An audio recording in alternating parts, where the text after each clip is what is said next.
Mounia Izdine, cette restriction française, elle ressemble étrangement, vue du Maroc, à une punition collective. Bonjour Cyril, merci pour l'invitation déjà. C'est vraiment ça, c'est le terme, c'est une impression de punition collective.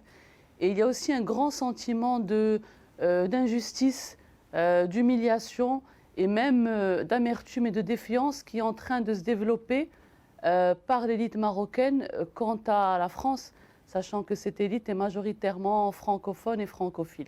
Il y a vraiment un sentiment d'incompréhension et d'injustice. La restriction, Mounia Izdine, elle a été levée pour les Tunisiens. Pourquoi la France reste sourde, au moment où on enregistre cette émission, aux doléances algériennes et marocaines?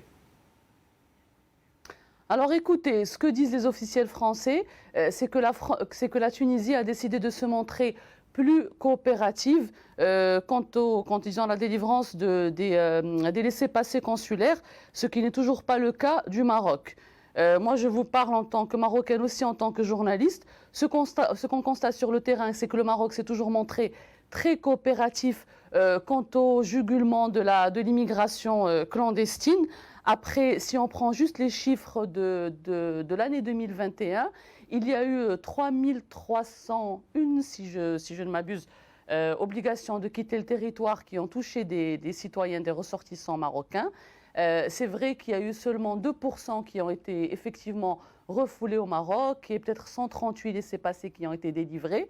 Ouais. Mais disons, c'est une question diplomatique qui doit être réglée entre diplomates et que nous, citoyens, n'ayons pas à subir ça. Ouais. On a quand même eu l'impression a décidé de coopérer. On a eu l'impression, Mounia Izdine, que oui. Le Maroc avait tenté de créer, si j'ose dire, un équilibre du chantage lorsqu'il a décidé de suspendre le laissez-passer consulaire qui aurait permis d'expulser hors de France l'imam Hassan Iqiyoussen qui est accusé d'incitation à la haine. Vous partagez ce constat ?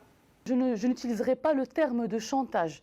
Ce n'est pas vraiment le terme qui convient parce que, comme je l'ai dit, le Maroc s'est toujours montré très coopératif, encore plus en matière de lutte contre l'extrémisme religieux et contre le djihadisme et le terrorisme. Le Maroc s'est toujours montré coopératif, que ce soit avec la France, le reste des pays européens, avec l'Europe, avec des pays aussi subsahariens, nos voisins et tout.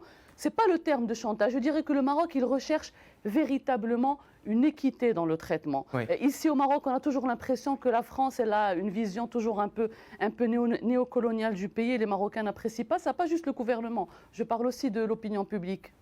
Merci Mounia Izdine. Je rappelle que vous êtes journaliste indépendante et auteur. Merci d'avoir accepté notre invitation.